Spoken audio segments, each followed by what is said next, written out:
Bonjour à tous, j'espère que vous allez bien. Très heureux de vous retrouver pour une nouvelle vidéo. Aujourd'hui, on va parler carnet d'entraînement. Est-ce que c'est nécessaire? Est-ce que c'est indispensable? Est-ce qu'il faut que vous en preniez un à la salle de sport? On va essayer de tout voir dans les détails pour voir les avantages et les inconvénients. Alors pour ceux qui me suivent depuis un petit moment, vous savez que je ne suis pas trop du genre à vous obliger de faire quelque chose parce que je pense que c'est quelque chose de bien. Effectivement, je pense que noter ses séances sur un carnet d'entraînement, ça peut être intéressant, mais vous n'êtes sûrement pas obligé de le faire. Pour la petite histoire, ça fait 10 ans que je fais de la musculation. J'ai commencé en octobre 2006 et mes premières séances, j'ai commencé à les noter à partir de novembre 2009. Je connais la date parce que j'ai encore mon ancien carnet d'entraînement, le carnet d'entraînement que j'utilisais pour noter toutes mes séances en 2009. Et en fait 2009, pourquoi cette date? Parce que j'ai commencé mon BPGEPS, j'ai passé mon BPGEPS à partir de septembre 2009 jusqu'à février 2011.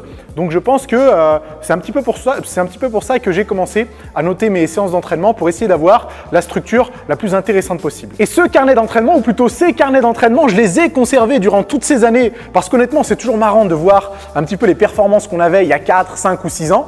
Et puis dans une logique de progression, c'est toujours intéressant de garder une preuve des programmes qu'on a pu tester pour savoir lesquels fonctionnent un peu moins bien, quels programmes nous ont procuré un certain plaisir, quels autres programmes ont été complètement nuls à effectuer. C'est toujours bien d'avoir une preuve écrite. Et je connais encore la date de la première séance que j'ai notée sur ce carnet parce qu'elle est là justement. C'était une séance PEC et c'était le 23 novembre 2009 et je vois que mes performances au bout de 3 ans de musculation, elles étaient loin d'être exceptionnelles, hein, mais ça me permet de voir aussi la progression que j'ai pu effectuer durant toutes ces années. Et pour vous donner un petit exemple, voilà à quoi il ressemble, hein, le carnet d'entraînement. C'était un carnet d'entraînement que je recevais en cadeau quand je commandais sur bodybuilding.com. Hein. À l'époque, je commandais mes compléments sur ce site-là et ils envoyaient ce petit carnet d'entraînement de 12 semaines. Donc, je notais toutes mes séances dessus.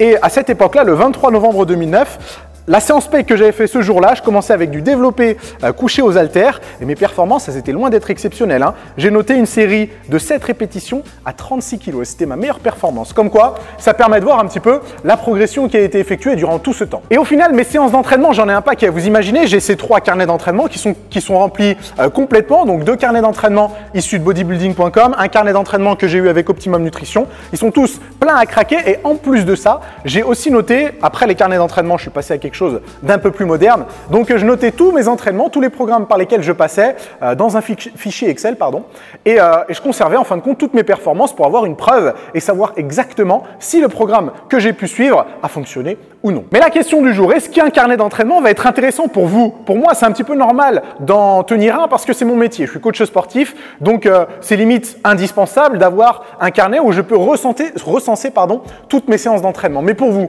est-ce que ça peut être intéressant? Eh ben, je dirais que ça dépend où vous vous placez. Si vous faites de la muscu parce que c'est un petit peu votre passe-temps, ça vous permet de décompresser, ça vous permet d'avoir une activité physique, aucun problème, hein, nickel, si c'est votre objectif, il n'y a rien à redire là-dessus, mais peut-être que justement, tenir un carnet d'entraînement sera plus contraignant qu'autre chose et vous risqueriez de perdre ce petit plaisir d'aller à la salle de sport où vous allez rencontrer vos amis, etc. Vous allez perdre ce petit plaisir parce que vous allez être contraint d'écrire méticuleusement toutes vos séances. Après, si jamais vous voulez en faire votre métier ou vous avez des objectifs qui sont très très ambitieux, eh ben, dans ce cas-là, j'ai envie de vous dire que tenir un carnet d'entraînement, c'est presque indispensable parce que pour mon cas précis, je remarque que mes trois premières années de musculation, donc de 2006 à 2009, voire même jusqu'à 2010, c'était peut-être les années les moins productives, les années où j'ai pas tant progressé que ça en fin de compte. Alors que normalement, c'est le contraire. Quand on est débutant, on explose et puis après, on conserve un petit peu ce qu'on a pu gagner. Bah, pour moi, c'était pas exactement le contraire, mais disons que ma progression a été timide pendant les premières années. Et dès que j'ai eu cette structure-là, avec le carnet d'entraînement, mais aussi avec le BPGEPS et le fait de travailler dans la musculation, et ben c'est ça qui m'a permis de vraiment progresser et de vraiment avoir un petit peu de recul sur ma pratique. Est-ce que moi-même, je note toutes mes séances de musculation? Absolument pas. En tout et pour tout, en 10 ans de musculation, j'ai dû noter peut-être 50 à 60% de toutes mes séances de musculation. Et sur l'année 2016, j'ai vérifié parce que j'ai encore tous les tableaux Excel, j'ai recensé 7 mois d'entraînement. Donc, c'est un peu plus de la moitié de l'année, mais c'est sûrement pas l'année complète. Parce que moi aussi, des fois, j'aime bien aller à la salle de sport pour décompresser, pour me relaxer, pour partager une séance avec des amis, sans être obligé, sans avoir la contrainte de noter toutes mes performances et tous mes entraînements. Mais si dans votre cas précis, vous êtes débutant ou légèrement expérimenté et que vous avez des objectifs ambitieux, alors disons que ce n'est pas indispensable, mais ce sera un gros plus pour optimiser vos séances et surtout garder une trace de toutes vos performances. Et vous avez vu un petit peu à quoi ressemblait mon carnet d'entraînement à l'époque, hein. Ça ressemblait un petit peu à ça, c'était tout simple en fin de compte, avec des cases